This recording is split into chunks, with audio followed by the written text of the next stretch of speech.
ફતેપુરામાં રખડતા આખલાઓનો આતંક. હોળી ચકલા રોડ પર 10 મિનિટ સુધી અફરાતફરીનો માહોલ. બે આખલાઓ વચ્ચે હિંસક યુદ્ધ થતાં વાહન વ્યવહાર ખોરવાયો. મોટી દુર્ઘટના ટળી. ફતેપુરા શહેરમાં રખડતા ઢોરોનો ત્રાસ ફરી એકવાર સામે આવ્યો છે.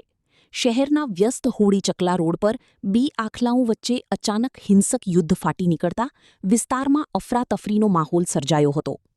પ્રત્યક્ષદર્શીઓના જણાવ્યા અનુસાર બંને આખલાઓ મુખ્ય માર્ગની વચ્ચે જ બાખડી પડ્યા હતા અને લગભગ 10 મિનિટ સુધી એકબીજા સાથે જોરદાર અથડામણ કરતા રહ્યા હતા.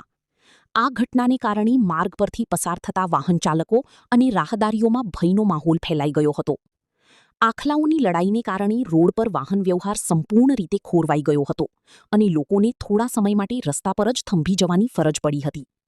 સ્થાનિક દુકાનદારો અને રહીશો દ્વારા આખલાઓને અલગ પાડવાના પ્રયાસો કરવામાં આવ્યા હતા. લોકોએ પાણી છાંટીને તેમજ લાકડીઓ વડે તેમને દૂર ભગાડવાનો પ્રયાસ કર્યો હતો, પરંતુ શરૂઆતમાં આખલાઓ કાબૂમાં આવ્યા નહોતા. લગભગ 10 મિનિટ સુધી ચાલેલા આ સંઘર્ષ બાદ બંને આખલાઓ થાકીને આપોઆપ અલગ પડી ગયા હતા અને ત્યાંથી દૂર ચાલી ગયા હતા. સદનસીબે આ સમગ્ર ઘટનામાં કોઈ રાહદારી, દુકાનદાર અથવા વાહન ચાલકની ઈજા પહોંચી નહોતી, જેના કારણે મોટી દુર્ઘટના ટળી હતી. આ ઘટના બાદ સ્થાનિક નાગરિકોમાં ફરી રખડતા ઢોરોના પ્રશ્ને રોષ જોવા મળ્યો હતો.